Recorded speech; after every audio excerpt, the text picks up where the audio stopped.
Welcome to part two. So we're going to have a quick look at the different video types that are possible. Then we're going to have a look at places that you can host videos. And then we're going to have a look at some of the legal things, like the requirement for closed captions, what to think about copyright, and maybe GDPR. So there are four main types of video that you can make. The first is something like a screencast, like you see here, where I'm just showing you my computer screen and I want to explain to you how, say, to make a Moodle quiz or whatever it happens to be.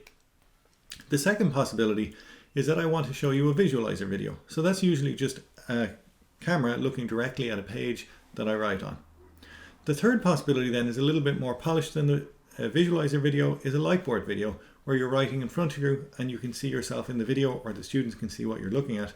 And then the final option is making a live action video where you're actually making something happen in real time and you're videoing that. Actually, it doesn't have to be real time. You can speed things up or slow things down, but it is actually happening. It's a live demonstration of something. There are obviously lots of subtypes within these, but we're not going to get into that.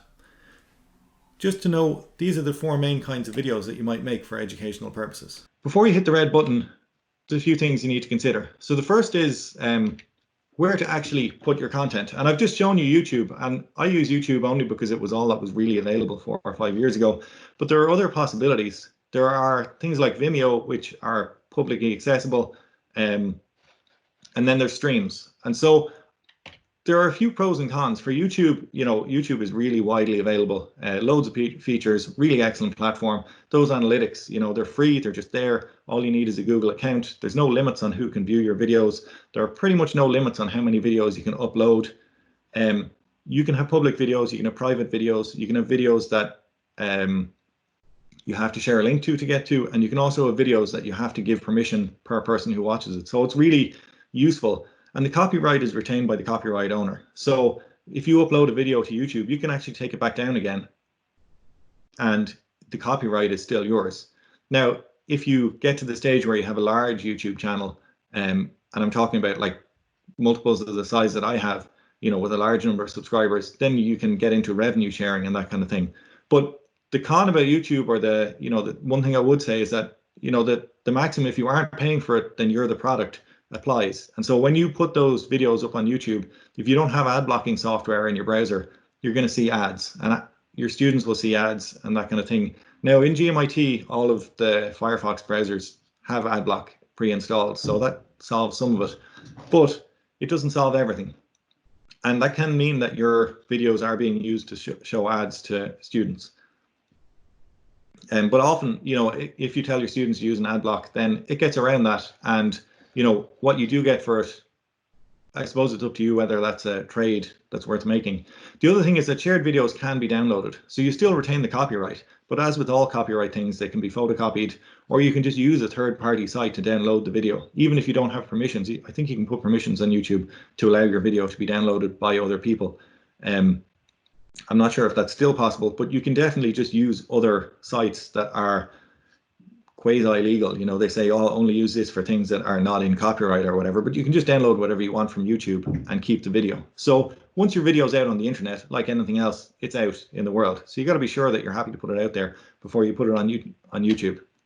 Streams, on the other hand, or Microsoft Stream, is paid for service under GMIT license. So GMIT are paying a subscription fee to Microsoft for Microsoft Office and Streams and Teams and all the rest. So we are paying for that, and because we're paying for that, then there are no ads, and we have a little bit more control over what happens into it. I haven't spent the time that I've spent on YouTube on Microsoft Stream, but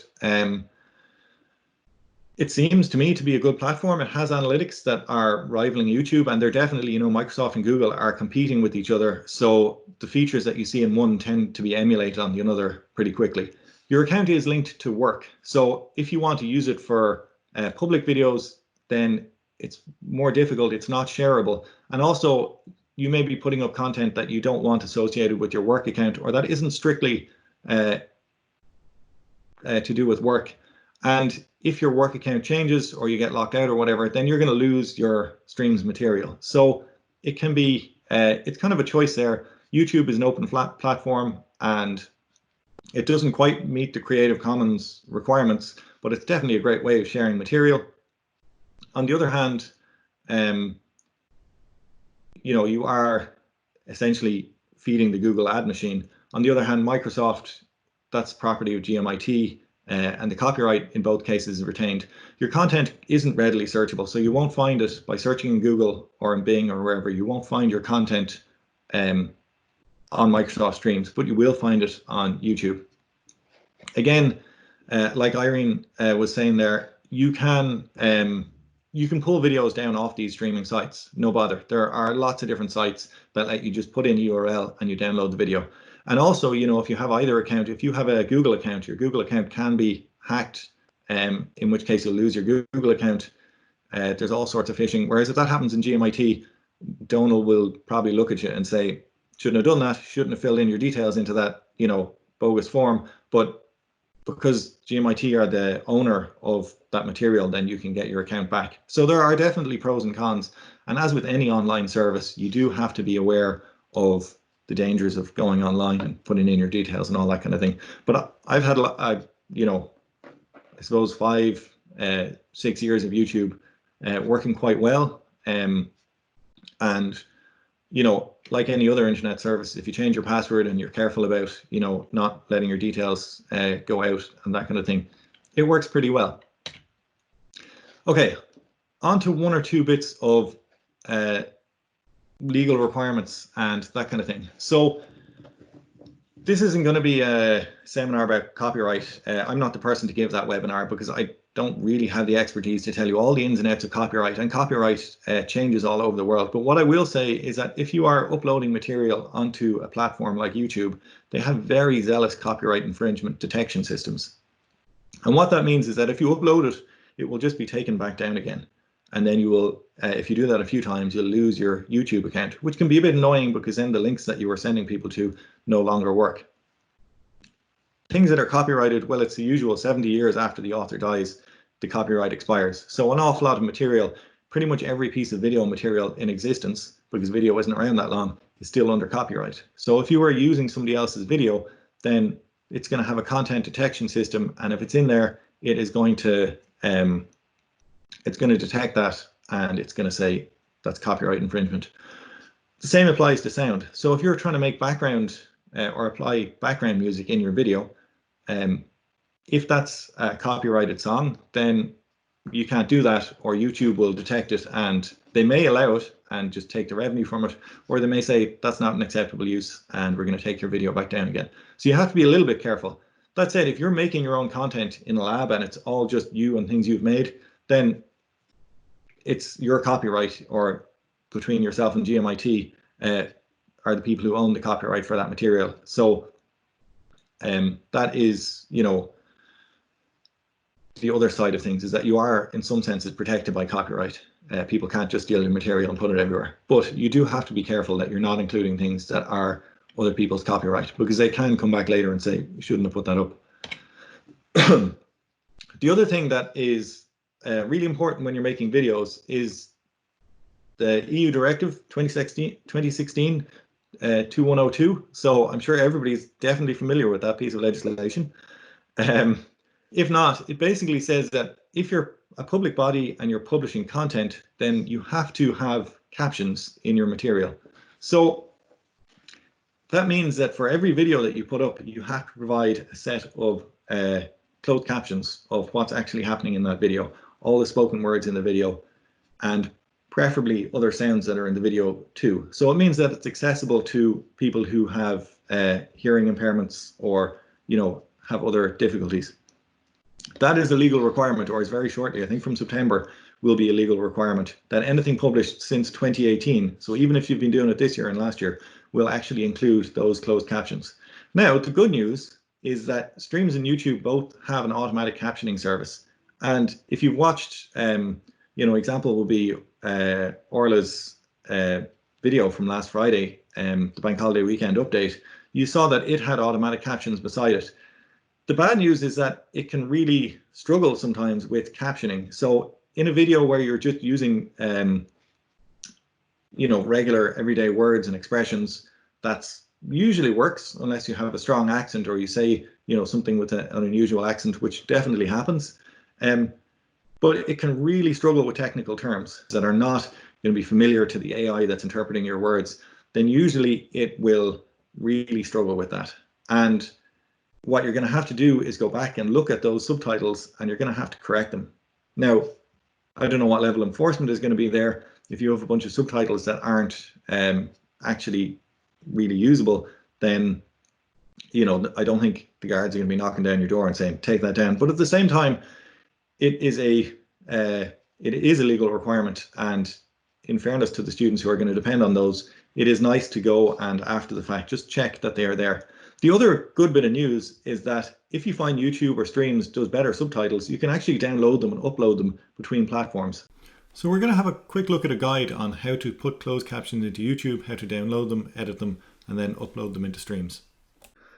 Okay, a quick look at closed captions. So in YouTube, if you go to your videos, so this is the studio, and you click on videos, and then I'm going to pick up one that I have actually edited the closed captions on. So this video here, it doesn't matter what it's called, but I'm going to click on it, and then we're going to look at the captions. So if we go to subtitles, and they're called subtitles, captions are exactly what you're saying in the video, and then subtitles are alternative languages. You can see that YouTube has automatically created them. So we can edit them directly on YouTube if we want. And it's actually a pretty nice system. You can go to the different times in the videos, and if your internet is not too slow, then you can run through and it gives you the audio waveform at the bottom. So it's pretty nice. And you can see if we look at the automatic subtitles, well, it's reasonably good. Some of it's good, and then if we keep on going, you'll see sometimes it gets words wrong, and in some cases it gets them very wrong. So, you can see some places there where it's just completely missed. So you can edit that. You can just click edit on there directly, and you can just type in your subtitles. You can just change them. So once you've got that done, it's actually much faster. Most of what's there is pretty good, so you can have a read through and you can listen to it as you go. Once you've got it done, then you can download that, so you can publish the changes if you want, or in our case, we'll just get rid of that draft. What's really useful is that you can then download them. So there are different formats to download your file in. It doesn't matter which in particular. What does matter is that you download it so that it'll be compatible with the other platform you were using, which is probably going to be Microsoft Streams. So if you download a .vtt file, you can just save it. You see they're really small files because they're mostly just text.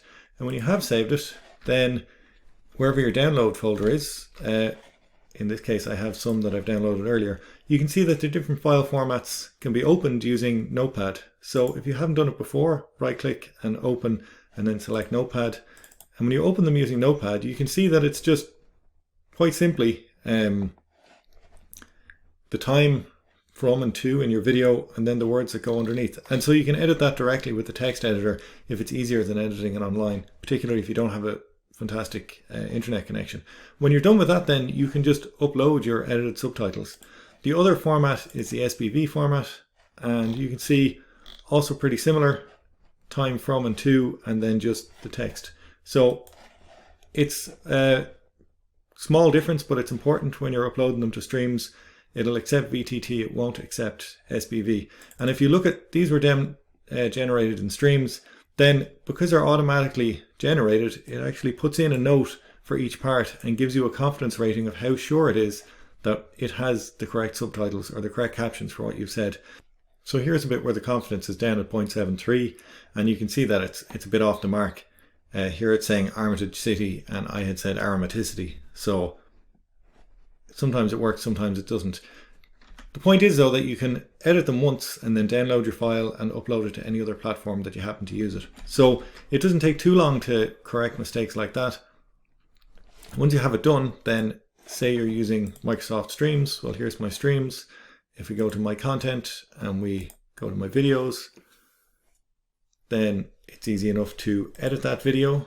And when it comes to over here, you can download the generated file, or you can edit the file that you have, or you can upload a subtitle file. So exactly the same thing. You can download and upload the files, and if you open them in Notepad, you can edit them there and then, or you can use the inbuilt generator for each of these different platforms. But do it once and then upload it into the different platforms. Which is better? I honestly don't know. I can tell you that YouTube does really struggle with, I do a lot of chemistry, and it struggles with things like, if I say aromaticity, you probably see in that it comes up with like Aramaic city or something like that, and you're like, not so much. Microsoft Streams, I've seen struggle as well. I would say actually it depends on your content and your voice, and you can just try one or the other. Hopefully it's useful, but it is definitely something that we're going to have to get onto as lecturers, because we are in a public body, and that requirement counts whether it's going on an intranet or out publicly. Even if you're only sending it around on Teams, there's a requirement to caption it. The one thing that I didn't say there that I kind of mentioned later is that when you are recording videos, but if you are using other people in the video, if they're your colleagues in work, then you have to get their permission to video them. If they're students, then you also have to get their permission. And if they are children, then you have to get the parents or the guardian's permission to use their video. In terms of when you're making screencasts, and I do again talk about this, it's really important that you don't leave your background with things like your bank account details in it, which is, okay, the bank account details might be taking it a bit far, but it's surprisingly easy to leave things in your videos that you might want to share with the world. So you have to decide, am I happy having my email address appear? And maybe you are happy having your email address appear because, it's not too hard to look that up anyway. But maybe you're not happy having your phone number appear. And does your phone number appear somewhere, and so on and so forth? So you have to make that call before you start making your video. Do I have the permission of whoever is in there? And am I including any personal data? That can be your own, or it can be other students. It's particularly if you're making videos in, how-tos on Moodle or that kind of thing, you have to be a little bit careful about, am I going to click into a student profile? And if I am, then maybe I have to create a dummy Moodle page and just populate it with staff or something like that. Now, if you're worried about that, you are probably much better off putting things up on streams initially and only sharing it within the organization than sending it out to the world.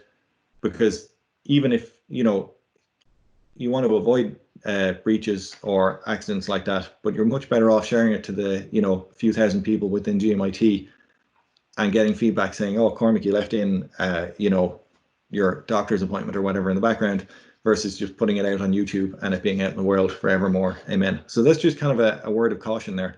And that word of caution brings us to the end of part 2. Coming up in part 3, how to start recording using screencasts and visualizers.